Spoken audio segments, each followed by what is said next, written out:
سیدنا انس فرماتے ہیں کچھ دن گزرے تو یہ جو میرے ستیلے والد ہیں ابو طلحہ، انہوں نے محسوس کیا کہ پیارے پیغمبر علیہ الصلوۃ والسلام کو شدید بھوک لگی ہوئی ہے۔ گھر گئے، جا کے پوچھا کہ کچھ کھانے کے لیے ہے؟ تو سیدہ ام سلیم نے کہا کہ معاملہ کیا ہے؟ انہوں نے کہا کہ مجھے محسوس ہوا ہے کہ پیارے پیغمبر علیہ الصلوۃ والسلام کو بھوک لگی ہوئی ہے، تو میں ان کی دعوت کرنا چاہتا ہوں۔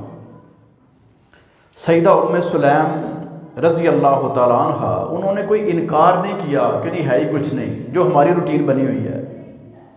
فوراً کہا کہ یہ تو بڑی خوش نصیبی ہوگی، جو کا تھوڑا سا آٹا موجود ہے، میں گوندھ کے فوراً روٹیاں بناتی ہوں، جو سالن دستیاب ہے اس کو میں تیار کرتی ہوں، آپ جا کے دعوت دے کے بلا کے لائیں پیارے پیغمبر علیہ الصلوۃ والسلام کو۔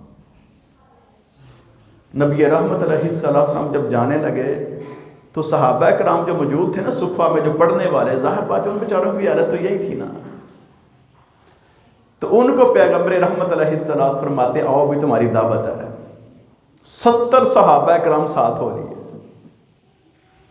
اب ابو طلحہ پریشان کہ وہ آٹا تھوڑا سا ہے تو یہ کیا ہوگا؟ ام سلیم سے بات کرنے لگے کہ یہ واقعہ ہو گیا، پیارے پیغمبر آ رہے ہیں اور ساتھ 70 صحابہ بھی ہیں۔ کہنے لگی پھر کیا ہے؟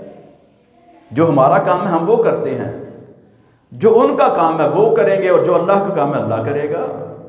یعنی توکل کی انتہا دیکھیں۔